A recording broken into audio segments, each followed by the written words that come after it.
It ran on tequila, Chanel No. 5, and aviation kerosene.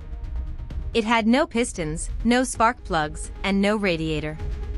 It sounded less like a Detroit sedan and more like a fighter jet preparing for takeoff on a suburban cul-de-sac.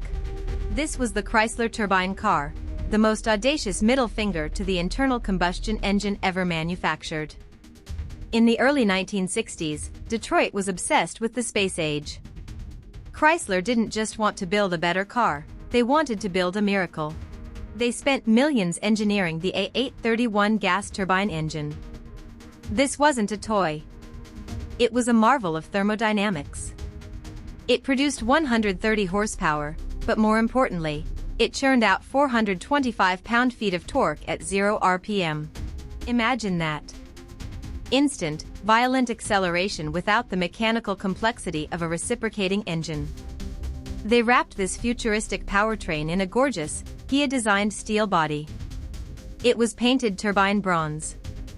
It had glowing instrument clusters that looked like a cockpit. Chrysler handed these cars over to regular families for 3-month testing stints. Imagine being a suburban dad in 1963, pulling up to a gas station and pumping in vegetable oil because you ran out of standard fuel. It worked. It actually ran. But there was a catch.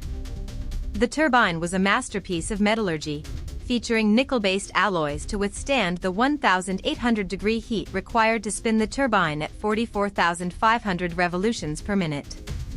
These materials were incredibly expensive. The tolerances were tighter than a Swiss watch. The manufacturing costs were astronomical. Then, the shadows moved in. Big Oil looked at a car that could run on anything, literally anything, and saw a threat. The government saw a logistical nightmare. Just as the car was hitting its stride, Chrysler pulled the plug. They didn't just stop production, they initiated a scorched earth policy. Of the 55 cars built, they crushed almost every single one. They shredded the frames, melted the engines, and buried the remains like they were hiding a state secret. Why?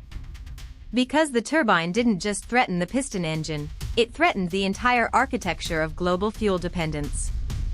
A car that could run on tequila was a car that couldn't be controlled. Today, only a handful survive in museums, silent relics of a timeline that never happened.